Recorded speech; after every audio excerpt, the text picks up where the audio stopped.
Hello, friends. Today we're going to be reading Otis by Loren Long. There once was a friendly little tractor. His name was Otis, and every day Otis and his farmer worked together taking care of the farm they called home. Otis liked to work.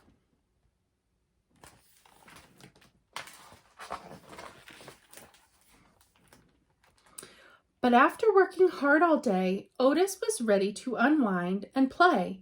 He would ride the rolling hills and skirt mud pond down by the corn. He could leapfrog bales of hay and explode through the haystacks.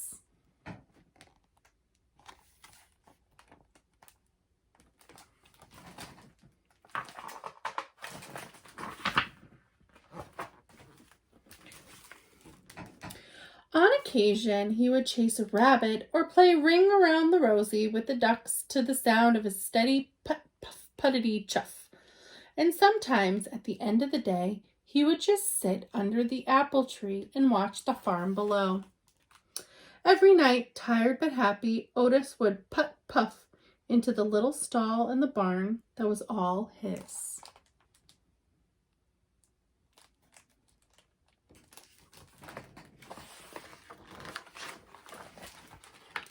One night, when Otis was fast asleep, the farmer brought a beautiful baby calf into the barn.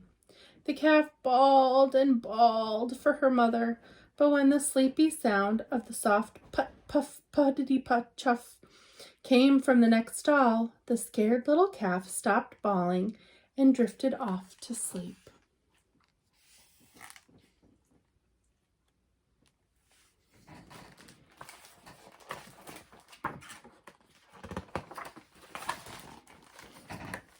From that day on, the calf started following the little tractor wherever he went. Put-puff, puttity-chuff. She followed him over the rolling hills and down by Mud Pond. She was right behind him, leapfrogging bales of hay. And the calf made their games of ring around the rosy all the better.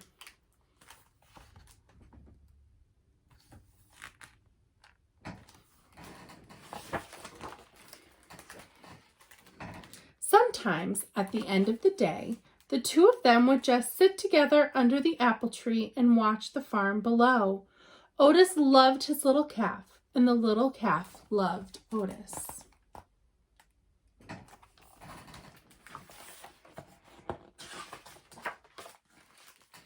One day, the farmer surprised everyone with a brand new yellow tractor.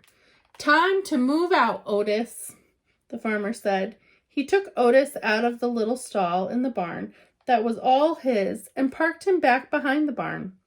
Then he backed the big yellow tractor into the stall next to the little calf.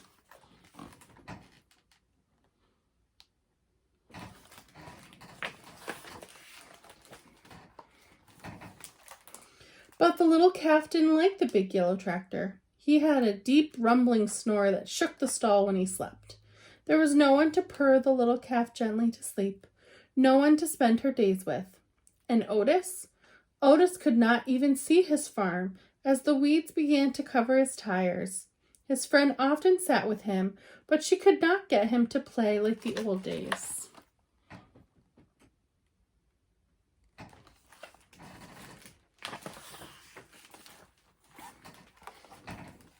It was early summer when the farmer discovered a poster. "Who has the prettiest calf in the land? Judges will decide at the county fair and award a fancy blue ribbon to the winner." The farmer knew the answer. He would show the little calf. But on the morning of the fair, the little calf was nowhere to be found. She had wandered down to the mud pond by the cornfield to cool off. When she waded into the muddy water, her feet sank. With every step, she sank deeper and deeper and deeper. The little calf was stuck in the mud pond.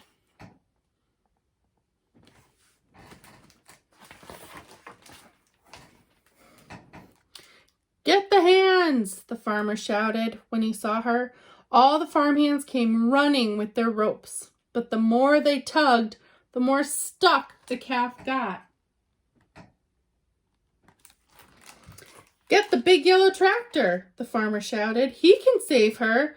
But the big tractor just scared the little calf. She sank deeper and deeper. Nearby, farmers began to gather.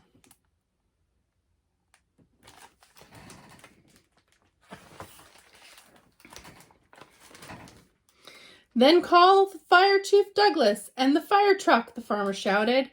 "They can save our little calf." But the sight of the big red fire truck startled the little calf in even deeper.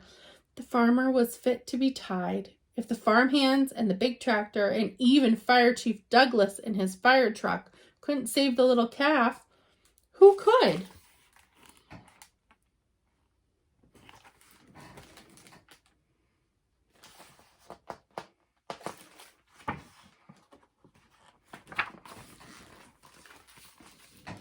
Suddenly, the little calf's ears perked up.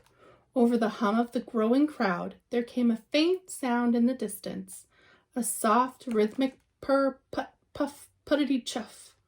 The crowd turned and looked.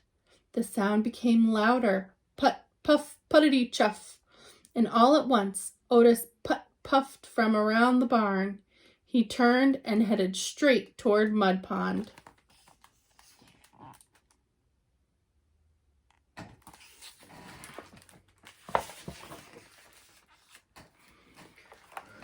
Otis puffed down the rolling hill and pulled right up next to the muddy water's edge. The calf heard her friend's puttering purr and bawled. It was something like a hello.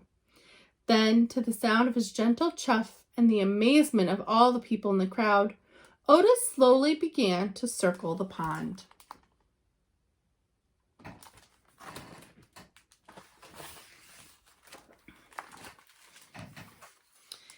He circled and he circled, and the little calf turned and turned, never taking her eyes off of her friend.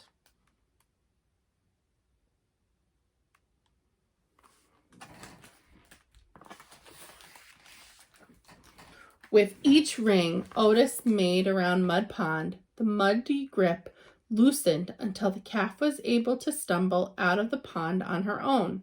The two friends found each other again.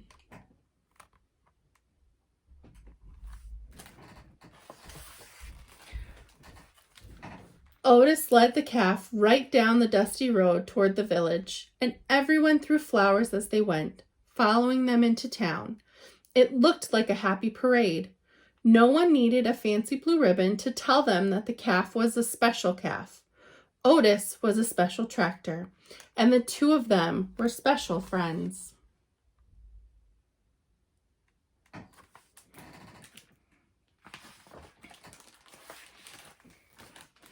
From that day on, the farmer discovered that with Otis's puttering purr beside the chicken coop, his chickens laid more eggs.